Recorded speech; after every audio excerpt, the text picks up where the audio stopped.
तर कोल्हापूरमध्ये महालक्ष्मी मातेचे दर्शन घेतल्यानंतर आता आम्ही येथे जवळ असलेल्या बिनखांबी गणपती मंदिर मध्ये आलो आहे। ह्या मंदिर मध्ये गणपती बाप्पाची मूर्ती काळ्या रंगाची आहे आणि ह्या मंदिरामध्ये एक सुद्धा खांब नाही आहे। त्यामुळे ह्या मंदिराला बिनखांबी गणपती मंदिर म्हणून ओळखले जाते।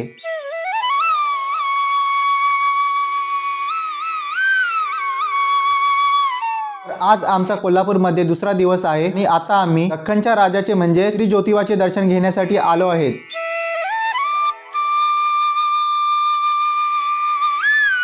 सकाळची वेळ असल्यामुळे येथे जास्त गर्दी नाही आहे। श्री ज्योतिबा किंवा केदारेश्वर हे ब्रह्मा विष्णू आणि शिव यांचे एकत्रित रूप आहे, जे जमदग्नी ऋषीच्या क्रोधाचा आणि 12 सूर्यांच्या तेजाचा भाग आहे। केदारेश्वर या नावामुळे फक्त त्यांना प्रामुख्याने शिवाचा अवतार मानतात। त्यांनी रत्नासुराचा नाश केला। श्री ज्योतिबाने देवी अंबाबाईला राक्षसांशी युद्धात मदत केली होती। त्यांनी या पर्वतावर आपले राज्य स्थापन केले आणि ते नाथ संप्रदायाचे आहेत। भगवान ज्योतिबाने रक्तभोज राक्षस आणि रत्नासुर राक्षसाचा नाश केला आणि अशा प्रकारे या प्रदेशाला त्यांच्या अत्याचारापासून मुक्त केले। मंदिरात भगवान ज्योतिबाची मूर्ती चतुर्भुज आहे। तर बोला ज्योतिबाच्या नावाने चांग भलं।